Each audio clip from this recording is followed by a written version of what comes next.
नमस्कार मित्रांनो, आज पाहायचं आपल्याला जिल्हा निवड समिती परभणी तलाठी भरती लेखी परीक्षा 2014 या परीक्षेमधील मराठी या विषयाचे प्रश्न पाहिजेत आपल्याला. तर चला, प्रश्न पहिला. मी शरीर बळ कमविण्याचा संकल्प करतो या वाक्यातील प्रयोग ओळखायचा आहे आपल्याला. ठीक आहे. मग आता मी शरीर बळ कमविण्याचा संकल्प करतो, तर इथं मी जर हा आपण शब्द जर इथं धरला, ठीक आहे, मी, तर पर्याय काय आहेत आपले? कर्मणी प्रयोग, भावे प्रयोग, कर्तरी प्रयोग किंवा यापैकी नाही. तर आपलं उत्तर आहे कर्तरी प्रयोग. कर्तरी प्रयोग कशामुळे? तर कर्त्याच्या लिंग, वचन, पुरुषानुसार क्रियापदाच्या रूपात बदल होतो, क्रियापदाच्या रूपामध्ये बदल होतो, तर त्यास कर्तरी प्रयोग असं म्हणतात. ठीक आहे. आता मी ह्या ठिकाणी जर मी ती टाकलं तर काय होणार आहे? ती शरीरबळ कमविण्याचा संकल्प करते. ठीक आहे. ती शरीरबळ कमवण्याचा संकल्प करते. एक मिनिट, चला, करते. ठीक आहे. तर त्याच्यामुळे आपला पर्याय क्रमांक 2 हा कर्तरी प्रयोग आहे. ठीक आहे. चला, प्रश्न दुसरा. अर्थात सत्तेपुढे त्यांचा नाईलाज होतो या वाक्यातील अधोरेखित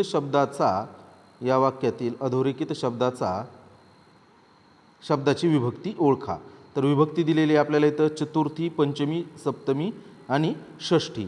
तर इथं षष्ठी ही विभक्ती लागू होणार आहे. षष्ठी कारण की त्यांचा, आता चा आल्यामुळे इथं काय होणार आहे आपल्याला? प्रत्यय कोणते लागतात? इथं प्रत्ययाला महत्त्व आहे. इथं चा, ची, चे, च्या. आता हे प्रत्यय कशामध्ये येतात आपल्याला? षष्ठीमध्ये येतात. ठीक आहे. त्याच्यामुळे इथं षष्ठी विभक्ती लागू होते. ठीक आहे. चला, पुढचा प्रश्न. दुपारच्या जेवणानंतर घेतलेली अल्पशी निद्रा या शब्दसमूहासाठी योग्य शब्द निवडा. विश्रांती घेणे. आता विश्रांती घेणे म्हणजे काय? तर फक्त आराम करणे होईल. डुलकी म्हणजे काय? डुलकी सहज लागते. तर वामकुक्षी आपला पर्याय काय आहे? वामकुक्षी. वामकुक्षी की दुपारच्या जेवणानंतर थोडा वेळ काय घेतोय आपण? वामकुक्षी घेतोय. झोप तर काय पण रात्री, किंवा झोप ही जास्त वेळेची असते. थोडा वेळ झोप म्हणजे काय आहे? तर वामकुक्षी. ठीक आहे. चला, पुढचा प्रश्न. डोळ्यावर धुंदी चढणे या वाक्यप्रचाराचा अर्थ निवडायचा आपल्याला. डोळ्यावर धुंदी चढणे, नजरबंदी करणे, अस्तित्वहीन होणे, गर्वाने माजणे आणि परतफेड करणे. तर डोळ्यावर धुंदी चढणे, नजरबंदी करणे म्हणजे काय? तर समज त्याला काय म्हणतो आपण? अटक करणे, असा सुद्धा त्याचा अर्थ होईल. ठीक आहे. मग अटक करणे हा नाही. अस्तित्वहीन होणे म्हणजे तो नाश होणे त्याचा. गर्वाने माजणे हा अर्थ बरोबर होईल की डोळ्यावरती धुंदी चढणे म्हणजेच गर्वाने माजणे. ठीक आहे. चला, पुढचा प्रश्न पाहूयात. महोत्सव या संधीची फोड कोणत्या प्रकारे होते? तर महा उत्सव पर्याय क्रमांक पहिला बरोबर आहे. महा उत्सव ही महोत्सव याची काय होणार आहे? तर संधीची ही फोड होणार आहे. बुडत्याचा पाय खोलात या म्हणीचा अर्थ सांगणारा पर्याय निवडा. बुडत्याचा पाय खोलात. खोल पाण्यात बुडणे अजिबात नाही. खड्ड्यात पाय अडकणे अजिबात नाही. खड्ड्यातून वर न येणे अजिबात हा सुद्धा नाही. तर अधोगतीला लागून जास्तच खाली जाणे. अधोगतीला लागून जास्तच खाली जाणे हा पर्याय आपला बरोबर आहे. ठीक आहे. चला, पुढचा प्रश्न. द्विगु समासाचे उदाहरण ओळखा. आता द्विगु समासाचं उदाहरण आपल्याला ओळखायचं आहे. वनभोजन, अनिष्ठ, चतुर्भुज, घननील. तर इथं द्विगु समास म्हणजे काय अगोदर आपल्याला हे पाहायचं आहे. ठीक आहे. तर द्विगु समास म्हणजे काय की ज्या तत्पुरुष सामासिक शब्दातील पहिले पद संख्या विशेषण असते. आता इथं संख्या विशेषण आहे का कोणतं? वनभोजन नाही, अनिल नाही, घननील नाही. चतुर्भुजमध्ये चतुर, आता हे चतु असू शकतं. ठीक आहे. पाहूयात आपण. तर सामासिक असते आणि त्या सामासिक शब्दावरून एका समुच्चयाचा अर्थ दाखवला जातो तेव्हा त्यास द्विगु समास असे म्हणतात. तर मग चतुर्भुज हा चतुर्भुजचा अर्थ काय होतो?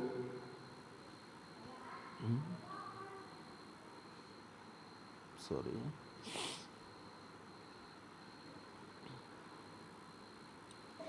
चतुर्भुज, चतुर्भुजचा अर्थ काय होतो? तर चार भुजा असलेला, चार भुजा असलेला असलेला चतुर्भुज. त्यामुळे आपला पर्याय काय असणार आहे? पर्याय क्रमांक 3 चतुर्भुज हे कशाचं आहे? द्विगु समासाचं उदाहरण आहे. चला पुढचं. दुश्चिन्ह या शब्दाची फोड काय होईल? तर दुश्चिन्ह या शब्दाची फोड दिलेल्या पर्यायापैकी पर्याय क्रमांक 2 दुश्चिन्ह हे होईल. सॉरी, पर्याय क्रमांक 3 होईल. पर्याय क्रमांक 3 दुचिन्ह दुश्चिन्ह. पुढे मोगरा बहरला हे वाक्य कोणत्या प्रयोगात आहे ते ओळखायचं आहे आपल्याला. तर मोगरा बहरला हे वाक्य आता अकर्मक कर्तरी, भावे प्रयोग आणि सकर्मक प्रयोग. तर हा अकर्मक कर्तरी प्रयोग आहे, अकर्मक कर्तरी प्रयोग आहे. ठीक आहे. तर अकर्मणी कर्तरी प्रयोग म्हणजे काय? तर ज्या कर्तरी प्रयोगातील वाक्यात कर्म आलेले नसते त्यास काय म्हणतात? तर अकर्मक कर्तरी प्रयोग असं म्हणतात. काय नाही आहे? तर कर्म त्याच्यामध्ये नाही. मग आता कर्म म्हणजे काय? ठीक आहे, कर्म म्हणजे काय? तर कर्त्याने केलेली क्रिया ज्याच्यावर घडते त्यास काय म्हणतात? कर्म असं म्हणतात. मग आता कर्त्यानं केलेली क्रिया कशावर घडते? आता इथं प्रश्न काय आहे आपला? मोगरा बहरला, इथे काही नाही आहेच ना. कर्ता कुठे येतात? मोगरा बहरला ठीक आहे, पण कर्त्याने केलेली क्रिया ज्याच्यावर घडते याच्या क्रिया कोणती घडलेलीच नाही आहे, तर इथं कर्मच नाही आहे. त्याच्यामुळे हे काय आहे? अकर्मक कर्तरी प्रयोग आहे. पर्याय क्रमांक 1. ठीक आहे. चला पुढचं. विदर्भात कापूस फार पिकतो, विदर्भात कापूस फार पिकतो या वाक्याचा प्रकार ओळखा. प्रश्नार्थक, आज्ञार्थक, विधानार्थक आणि उद्गारवाचक. तर हे विधानार्थक आहे, विधानार्थक.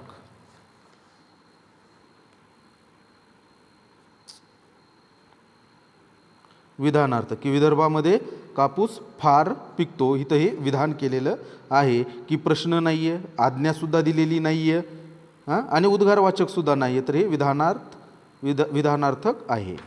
ठीक आहे. चला पुढचा प्रकार. कोणी कोणास हसू नये, कोणी कोणास हसू नये या वाक्यातील अधोरेखित सर्वनामाची जात ओळखायची आहे. तर अधोरेखित सर्वनामाची जात काय? तर आता कोणी, कोणी हा शब्द आहे. तर मग कोणी हे सर्वनाम कोणासाठी वापरतात? तर साहजिक आहे कोणासाठीही हे सर्वनाम आपण वापरू शकतो. प्रश्नार्थक सर्वनाम, संबंधी सर्वनाम, अनिश्चित सर्वनाम आणि दर्शक सर्वनाम की हे सर्वनाम आपण कोणासाठीही वापरू शकतो. त्याच्यामुळे हे अनिश्चित सर्वनाम आहे. चला पुढचा प्रश्न. वार्ताहर या शब्दाची अचूक फोड करा. तर वार्ताहर, तर वार्ता अधिक हर, वार्ताहर होणार नाही. वार्ता अधिक आहर हा पर्याय बरोबर आहे.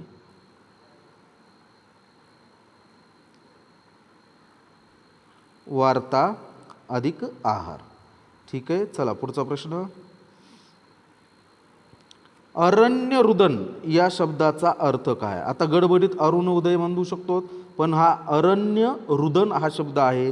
तर अरण्य रुदन म्हणजे काय? निष्फळ प्रयत्न, सकाम प्रयत्न, जंगलातील प्रवास, सूर्योदय. आता या पर्यायामधील तर आपल्याला तर माहिती आहे सूर्योदयसुद्धा नाही, जंगलातील प्रवाससुद्धा नाही, मग सकाम प्रयत्न हे सुद्धा होणार नाही. तर अरण्य रुदन म्हणजे काय? तर अरण्य रुदन म्हणजे निष्फळ प्रयत्न. अरण्य रुदन म्हणजे काय? तर निष्फळ प्रयत्न. ठीक आहे. चला पुढचा प्रश्न. धातू साधित यास दुसरे नाव कोणते?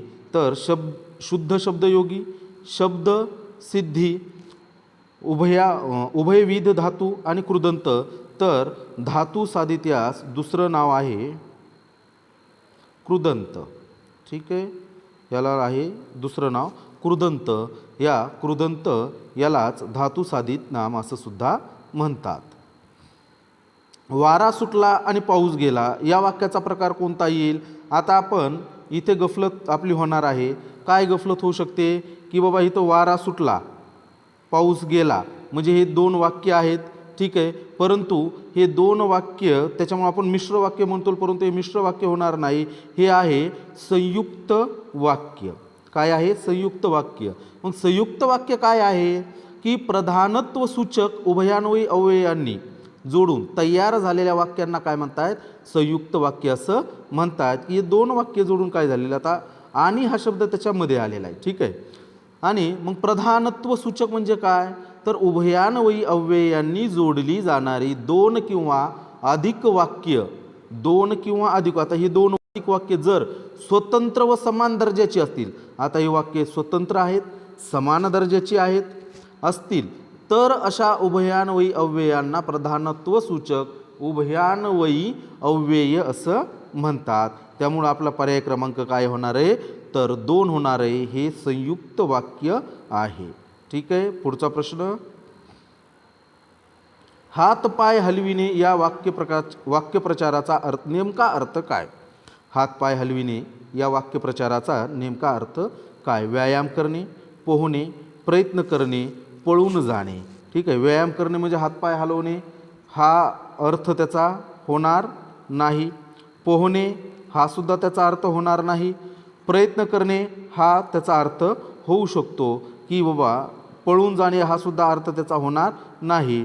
की हातपाय हलविणे म्हणजे पळून जाणे नाही, तर हातपाय हलवणे. आपल्या घरचे म्हणतात की बाबा हातपाय हलवत जा, तर म्हणजे काय? तर प्रयत्न करत जा, अभ्यास करत जा.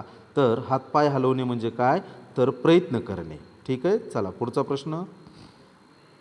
लग्नात हुंडाला स्थान नसावे.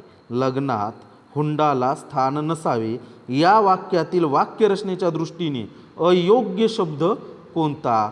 तर याच्यामध्ये लग्नात बरोबर आहे, स्थान नसावे ठीक आहे, पण हे हुंडाला काय आहे माहीत नाही. हुंड्याला जर म्हणलं तर ठीक आहे, पण हे हुंडा काय?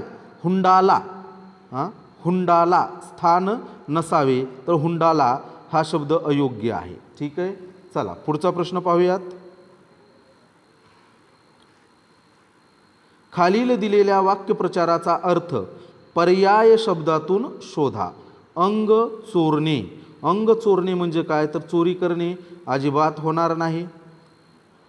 नाचणे अजिबात होणार नाही. रागाने बेफाम होणे अजिबात नाही.